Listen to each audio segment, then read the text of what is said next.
인류의 99%가 사라진다면 어떻게 될까요? 자, 그러니까 지구상에 8천만 명만 남게 되는 엄청난 인구 감소에 대해 이야기하고 있어요. 하지만 아직 당황하지 마세요. 이 험난한 여정이 어떻게 펼쳐질지 지켜보시죠. 번화한 도시가 유령 도시, 텅 빈 고속도로, 한적한 동네로 변했다고 상상해 보세요. 남은 사람들에게는 끝없는 휴가와도 같을 겁니다. 물론 해결해야 할 몇 가지 과제가 있을 거예요. 예를 들어 관리되지 않은 가스 배관으로 인한 화재가 발생할 수 있습니다. 그리고 버려진 화학물질 저장 시설과 산업 공장이 공해를 일으킬 수도 있어요. 버려진 원자력 발전소도 빼놓을 수 없죠. 야생동물은 더 자유로워질 거고 가난한 가축과 양은 추운 북부 기후에서 어려움을 겪을 거예요. 설상가상으로 저장된 휘발유는 안전성이 좋지 않기 때문에 오래가지 못할 겁니다. 밝은 면도 살펴볼까요? 인구가 8천만 명에 불과하니 자원은 충분할 거예요. 특히 벨기에 같은 작은 나라에서는 남은 것을 정리하고 복구하는 게 충분히 가능할 거예요. 다들 이봐, 우리가 할 수 있어! 하는 마음가짐이겠죠. 서로 차로 두어 시간 거리에 있는 약 12만 명의 사람들이 남아있을 테니까요. 물론 전 세계 인구의 1%에 불과한 나머지 인구가 이 사태가 발생하기 전에 국가별 인구를 기준으로 지구상이 균등하게 흩어져 있다는 가정하에 말이죠. 이 경우 거의 모든 국가가 비슷한 상황에 직면할 거예요. 50만 명의 인구가 대부분 함께 어울리는 한국을 상상해 보세요. 브라질은 200만 명의 주민이 대서양 연안을 따라 휴식을 취하고 있을 거예요. 종말 이후 갱단이 미쳐 날뛰는 영화와 달리 생존자들은 예전의 공동체에서 함께 뭉치려고 노력할 거예요. 이 수완 좋은 친구들은 새로운 가족 및 마을 공동체에서 함께 뭉쳐서 문제를 일으키는 사람들을 처리할 수 있는 지식과 기술을 갖추게 될 겁니다. 인간은 사회적 동물이고 미지의 세계에 맞서기 위해 함께 뭉치기를 원한다는 사실을 기억하세요. 적어도 여기서 처음부터 다시 시작할 필요는 없겠죠. 인류가 축적한 모든 지식이 여전히 우리와 함께 할 수 있다는 큰 이점이 있습니다. 전기와 인터넷만 있다면 괜찮을 거예요. 그렇다면 우리는 다시 산업화할까요? 네, 물론이죠. 우리 주변에는 여전히 도구와 기계가 남아있어 유리한 출발을 할 수 있습니다. 물론 처음에는 재생에너지가 까다로울 수 있고 석탄과 같은 화석 연료에 의존해야 할 수도 있지만 우리는 수완이 풍부하기 때문에 이를 해결할 방법을 찾을 수 있을 거예요. 게다가 중요한 기술을 가진 뛰어난 인재들이 도전에 나설 겁니다. 이런 종류의 일은 실제 생활에서도 일어날 수 있는 일이죠. 역사적인 붕괴 사건을 생각해 보세요. 수세기에 걸친 서사시적인 사건이었죠. 14세기에 패스트가 창궐하여 유럽 인구의 최대 절반이 목숨을 잃었습니다. 중동 지역도 영향을 받아 전 세계 인구의 약 10분의 1이 패스트에 감염됐죠.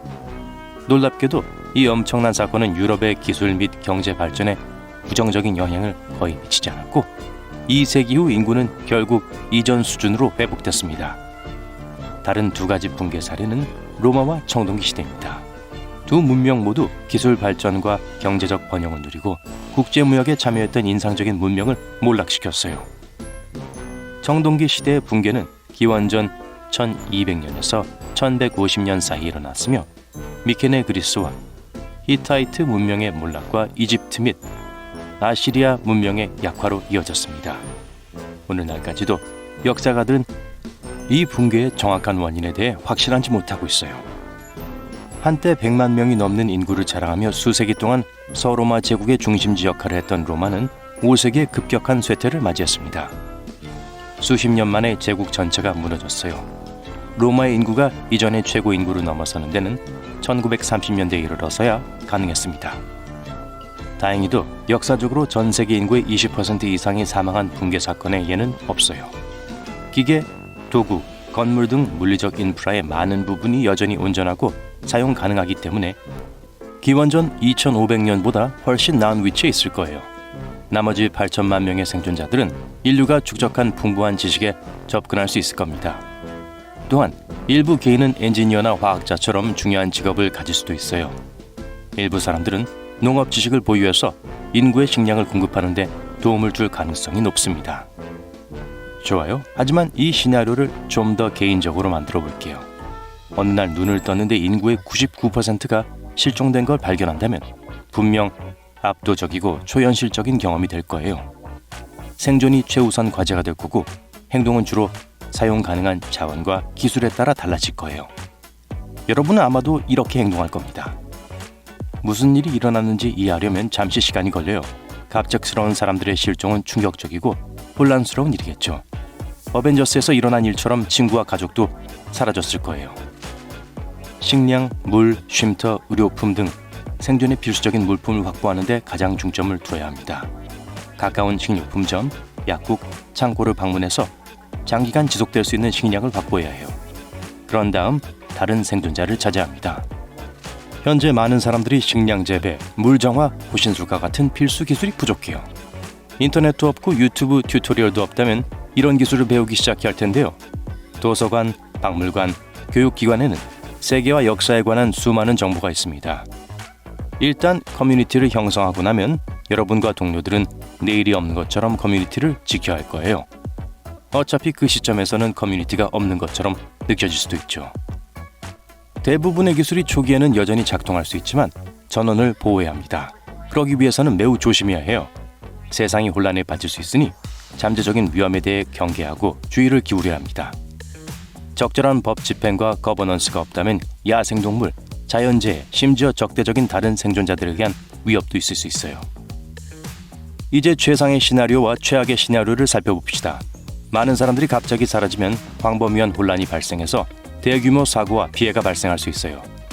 의료 전문가와 의료 물품의 부재로 질병이 확산되어 보건 위기로 이어질 수 있습니다. 식량 생산 및 유통 시스템이 붕괴되어 식량 부족과 기근이 현실화될 수 있어요. 절망에 빠진 사람들이 생존을 위해 자원을 찾아 나서면서 약탈과 폭력이 발생할 수 있습니다. 가장 좋은 시나리오는 이 모든 혼란을 겪은 후 생존자들이 서로를 지원하고 회복력 있는 커뮤니티를 형성하기 위해 함께 모이는 거예요. 전 세계의 탄소 배출량이 현저히 줄어들어 환경에 긍정적인 영향을 미칠 겁니다. 인구가 적으면 장기적으로 식량과 물과 같은 자원이 더 풍부하고 지속 가능할 수 있어요. 인구 밀도가 높은 세상에 제약이 없다면 사람들은 개인의 열정, 예술, 창의력에 집중할 수 있습니다. 첨단 기술이 여전히 존재하기 때문에 생존자들은 지식을 보존하고 과학 연구를 발전시키기 위해 노력할 수 있어요. 하지만 전반적으로 세상은 급격하게 변화하고 미래는 불확실해질 거예요.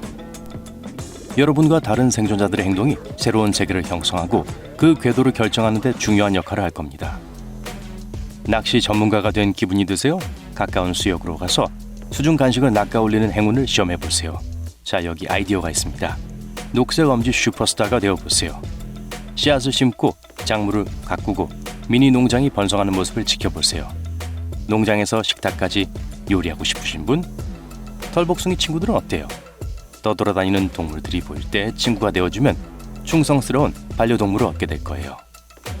이제 심호흡을 하고 턱을 지켜들고 내면의 생존 전문가를 끌어안으세요.